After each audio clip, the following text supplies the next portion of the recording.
Okay, so far we have talked about different segments and segmentation variables. Now the question is how to choose those segments, how to choose a target. So there are different criteria for that. So one of them might be your company resources. So which segment best suits your company. Another one is product variability. So what products can you offer? What are the different type of products that you are already offering? Another one is the product life cycle. So at which level are the consumers for the product that you want to offer? Another one is market variability. What different varieties of products exist in the market? Okay, well, how sophisticated is the market? And another one is the competitors' marketing efforts. So by looking at the marketing strategies of the competitors, you can decide on the segment that you would like to target. And also other important criteria for segmentation is of course the size of the target segment, the growth rate of the segment, how fast it's growing, the value of the segments. Do you see the potential? Do you see the potential for the segment to be valuable now or later? So do you see a light at the end of the funnel? Or how consistent are the demands from that segment? And how attractive is the segment structure? And also, of course, Porter's 5 forces. I'll talk about it in the next slide. You need to perform a Porter's 5 forces analysis.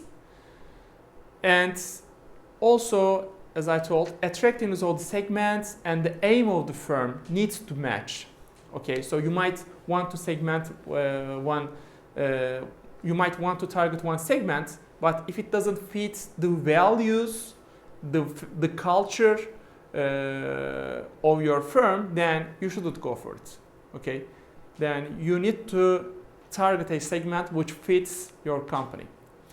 Okay, Porter's 5 forces states that competitiveness in a market depends on five factors. Okay, one of them is the threat of new entrants. Okay, which means that are there any barriers to entry? Are there any initial costs? Are there any setup costs? When new companies want to enter, are there any licensing fees? Are there any legal issues? Okay, so how easy it is for others to enter that segment? Do you have any assets or do you have any patents that will limit others to enter that segment? Another one is threat of substitute products. Okay, this is like what are the other alternatives? What are the solutions to the current problems, to the existing problems of that target segment? So you are competing with other products. For example, Coca-Cola, they compete with water as well. They compete with orange juice. They compete with tea, hot tea, coffee, other stuff as well. Or movie theaters. They compete with. They do not only compete with the other movie theaters. They also compete with Starbucks and coffee stores because people go to movie theaters when they would like to spend their leisure time. So they are competing with the limited time of the consumer. Okay, so they are also substitute products. Another one is bargaining power of suppliers. How powerful are the suppliers? And also bargaining power of buyers on the other end of the spectrum. How powerful are the buyers? So in order to identify the attractiveness of a segment, you need to see if there are strong partners, there are strong suppliers and buyers in the industry. For example, Walmart is a very strong buyer for many consumer companies.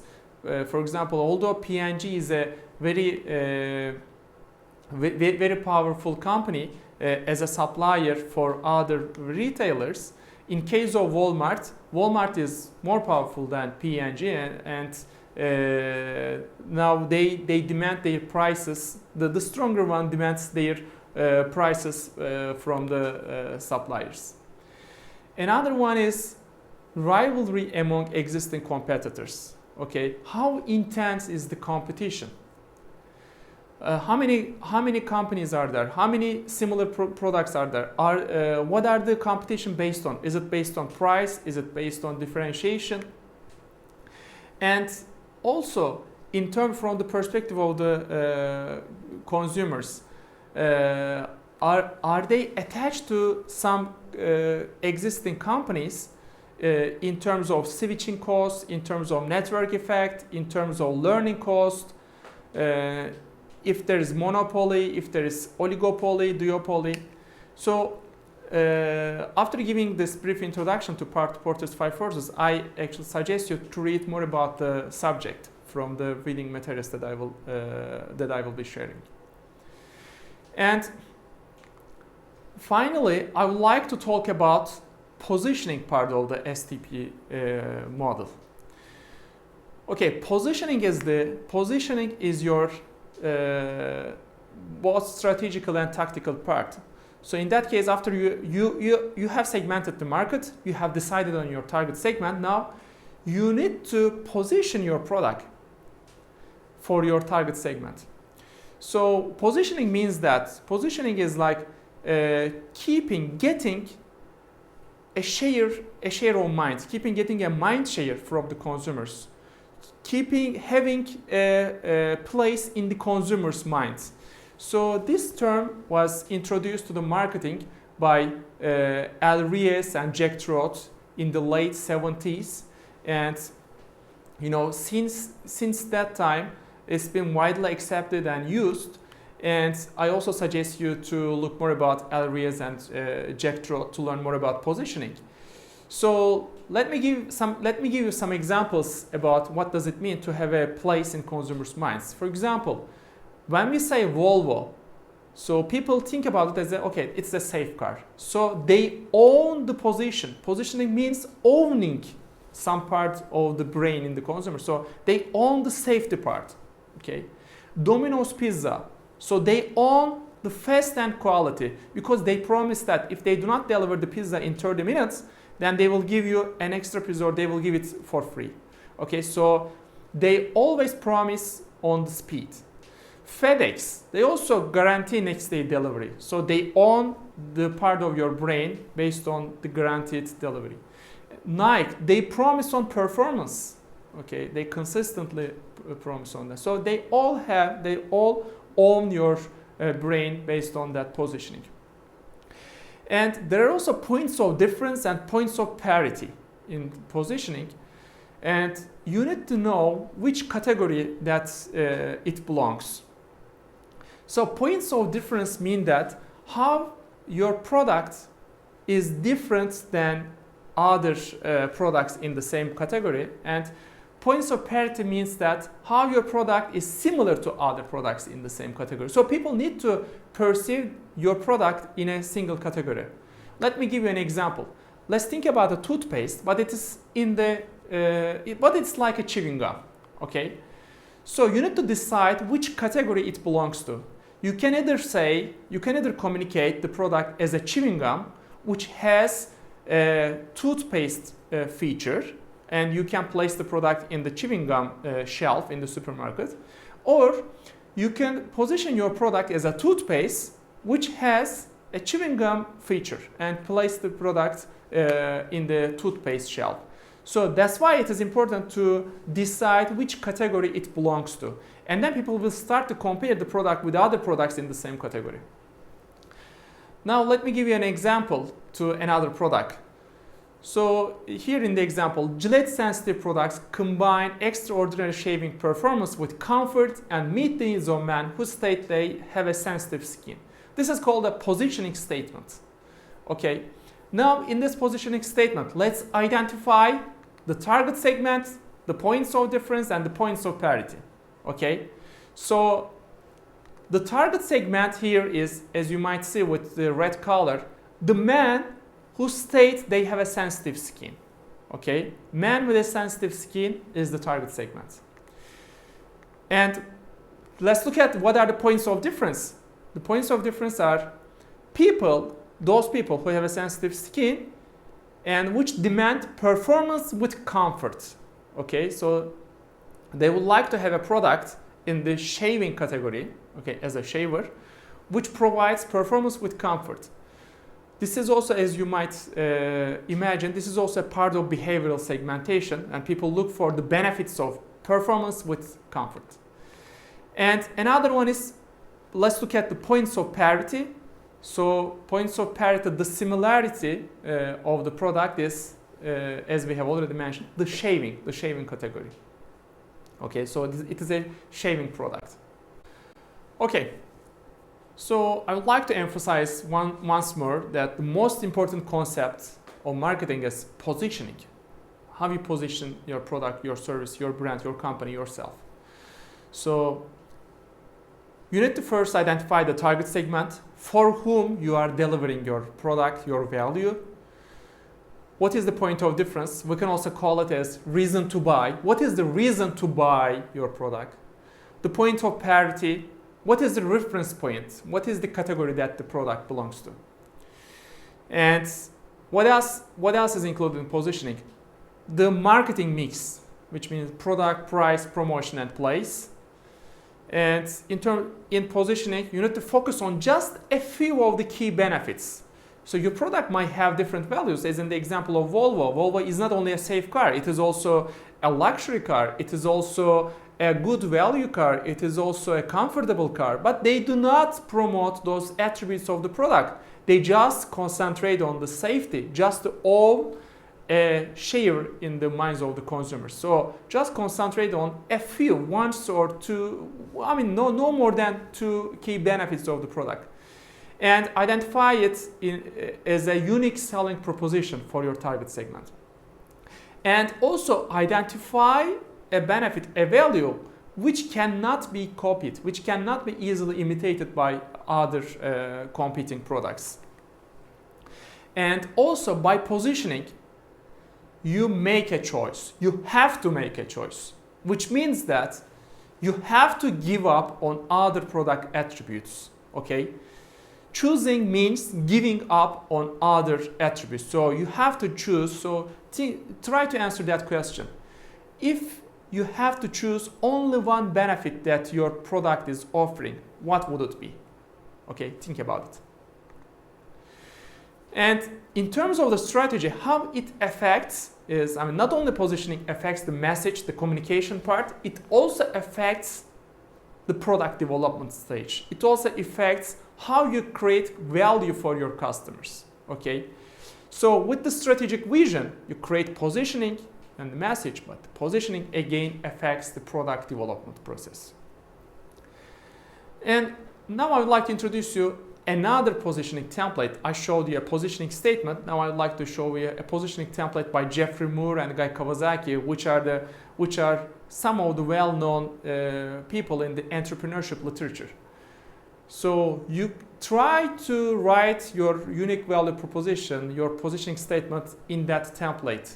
So try to write like 4 target customers who have the following problem.